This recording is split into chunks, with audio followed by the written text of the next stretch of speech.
Well, hello everyone, and welcome to another episode of my show called Consistent Preterism. I'm your host, Jason DaCosta. On yesterday's episode, I interviewed 4 of the leading inconsistent full preterists in the game. The outpouring of support and approval of that offering was so good that I decided to contact my agents and see if we could possibly work out a deal. I asked them to see if there was any way that we could get a few of the leading partial preterists to join us on today's show via satellite. Well, someone up above is on our side, because wouldn't you know it, 3 of the leading partial preterist voices agreed to join us today and answer some of the toughest questions. Our first guest is a man who is well known amongst partial preterism circles. He was at one time a leading proponent of inconsistent full preterism and even partnered with the great Don K. Preston to write a few books for The View. He decided one day, though, that he didn't like the logical implications of The View, so he packed up his stuff faster than a high school boy getting caught by his girlfriend's dad and fled for the hills. He didn't flee for the hills of Judea either. He fled to the muddy and mucky depths of confusion that is partial preterism.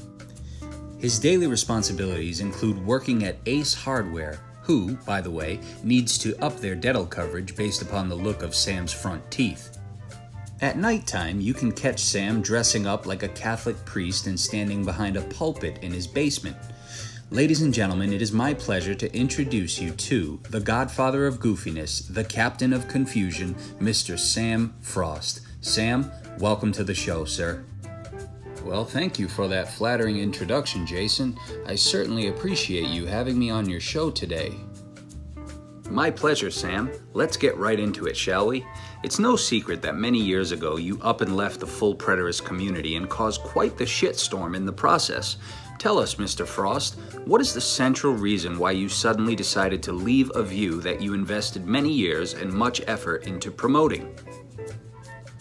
And I was in a particular movement known as full preterism, or it might be pejoratively called hyper-preterism. I do regard it as heretical. It was a movement that I spent several years in promoting and speaking upon in several engagements, in several cities, in several states for many years, and even pastored a church for 4 years promoting the message of full preterism, which I will continue to refer to it as. Interesting, Sam. To me, it seems like you got cold feet. You dipped your toes into the waters of truth and got scared of going all the way in. I have heard through the grapevine and from people who have quoted you recently that you saw the implications of it all happening in AD 70 and realized that it leads straight to Israel only and leads to salvation being totally irrelevant beyond the coming of the Lord. I think where you and I differ is that I go where the proof leads while you go where you're comfortable. In order to hold your current partial position, you'd have to ignore hundreds, if not thousands, of clear and undeniable time statements, such as Jesus assuring that his coming would take place in that generation and before some standing there died. Are you truly content knowing that you are basing your beliefs upon implications rather than upon truth? Well, Jason, I disagree. The word soon in the Bible doesn't necessarily mean soon like we use it today. When Jesus said he was coming soon and his coming was at hand, we shouldn't take that literally. These are just concepts and nothing further. So we shouldn't take words literally is what you're saying? That's correct. Interesting. So you'd say that both Jew and Gentile are still being saved today, correct? That'd be correct. How so? Would you not agree that biblical Judaism as it was is no longer existent upon planet Earth today? How can biblical Jews exist today when there is no temple, no sacrifices, no priesthood, no genealogical records? You do realize that the Jews today worship, look, and act absolutely nothing like the Jews prior to the end of the age, right? This poses a huge problem for you, Sam, because if there are no real Jews today, then that would also mean that there are no real Gentiles either, since the term Gentile represented anyone who was not a Jew. So what do you say about that, Sam? I went to theology school and seminary, and I studied religion, and I have a master's in divinity. Clearly, I know what I'm saying, Jason. I actually can't talk any longer today, as I have to get to my shift at Ace Hardware. They got me working the garbage can department today, so I need to get moving. Well, I guess I understand, Sam. Ironically, everyone thinks your new theology is garbage too. To leave the clarity of full preterism for the confusion of partial is just mind-blowing and shows that you aren't honest at all. I wish you all the best at work tonight, and thanks again for joining us. Next up, ladies and gentlemen, we have a guy who messes up the pronunciation of words more frequently than a 3-year-old. He's a 56-year-old man who has a weekly YouTube channel where he teaches from his mom's basement. He is the inventor of a theology called middleism that nobody gives a flip about, and he is the picture-perfect personification of the Dunning-Kruger effect.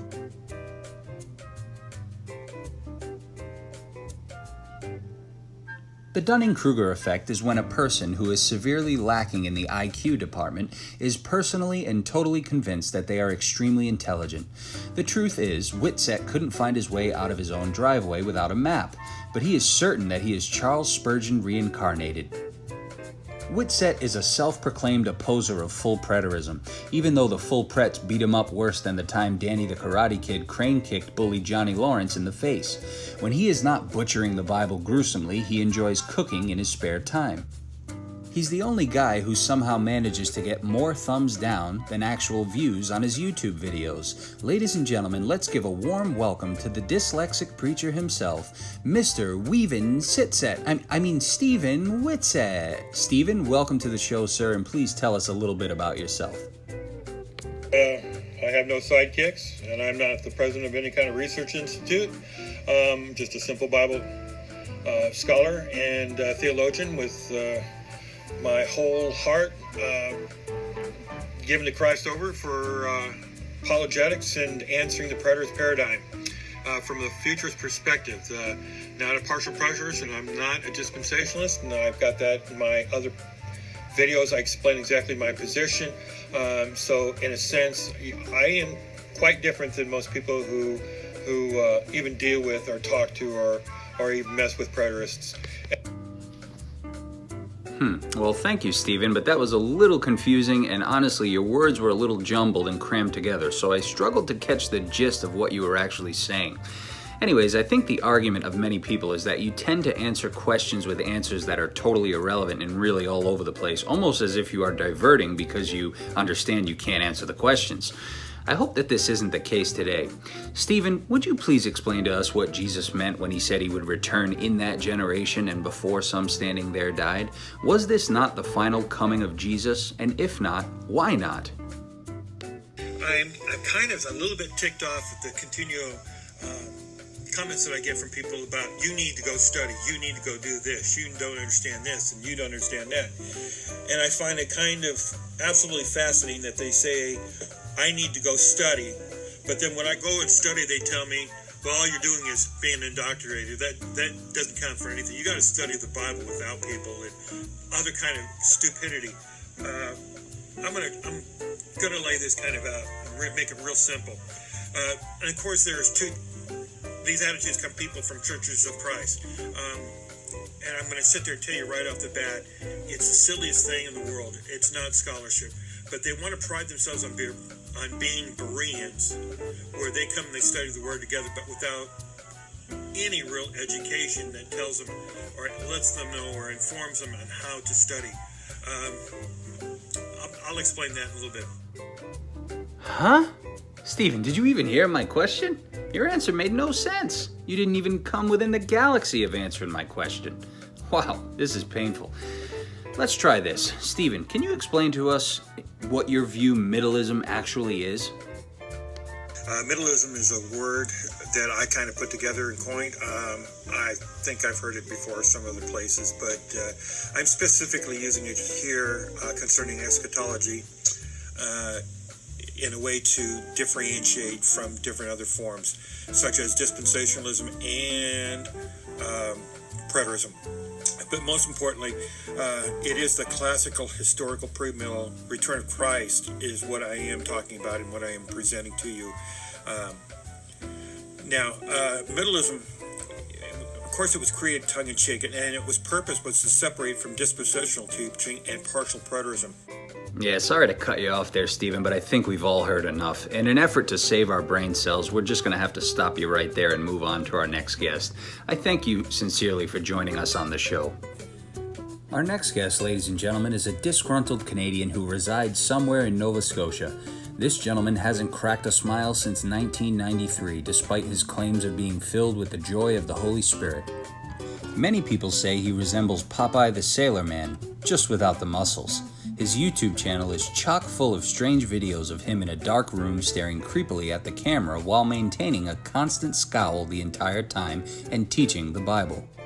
Occasionally, he will catch his viewers off guard and post videos of himself half-naked lifting weights. When asked why, his typical response is that his channel is for both the Bible and lifting. I must say, nothing compliments Bible teachings on justification like a pale anorexic white guy grunting like a moose while doing squats. Great idea. But in all seriousness, this fella flip-flops back and forth from full to partial preterism roughly every 3 to 6 months. He makes the most severe cases of bipolar disorder seem calm. Most recently, he has decided that the implications of full preterism are too much for him to bear. So he packed up his dumbbells, weight belt, and whey protein and moseyed on back to partial preterism. He is currently focused on teaming up with other partial preterists and taking down full preterism. He's also currently working on a book as well, and a website that he hopes to be a one-stop shop to refute preterism. He's known to smoke cigarettes on camera and often wears skimpy tank tops to show off his spaghetti noodle arms. Ladies and gentlemen, please give a warm Dunning-Kruger welcome to Popeye himself, Mr. Joel Sexton. Joel, welcome to the show. Yeah, this is going to be short and sweet. I literally just woke up from a nap. Okay, Joel, that's not very surprising. You seem pissed off yet again. I always thought you might secretly be a vampire due to the dark rooms that you always teach from. Anyways, 2, maybe 3 people are wondering about this new website that you're working on. Can you tell us a little bit about that? Also, your overusage of the words and is out of control. Please try to keep that to a minimum in this answer. There's a few of us that have come together in a team effort as of late in refuting full preterism, mainly with the implication arguments, the many implications of full preterism. We've decided as a group together that we're going to have a website, a one-stop shop, so to speak, where you can go and have all of the implications of full preterism dealt with.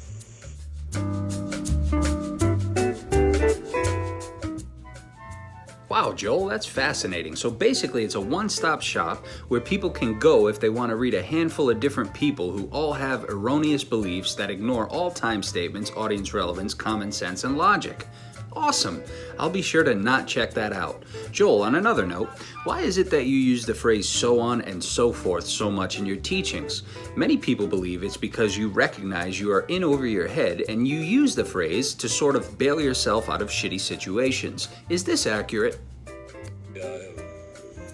So on and so forth.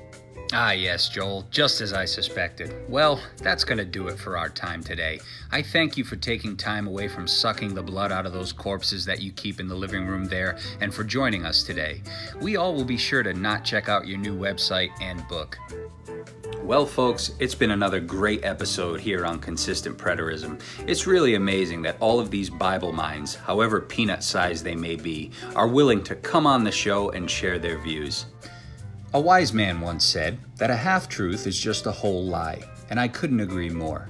The Three Stooges who joined us today are a prime example of this. These men would rather dwell in the dark muck and confusion of partial preterism than step into the crystal clear waters of full preterism. They are all waiting for the return of Jesus that already occurred 2,000 years ago. Just like the countless ignorant generations before them, they will certainly die having never seen what they hope to see. Sounds harsh, but sometimes the truth is tough to swallow. Either way, don't let any of this distract you from the fact that all of this is totally moot anyway, because Jesus said he came only for the lost sheep of the house of Israel, and salvation ended at his coming. Anyways, I hope you all have a wonderful day today. We'll be back another day, another time, another place, and you guessed it, another rhyme. Take care, everybody. Bye-bye.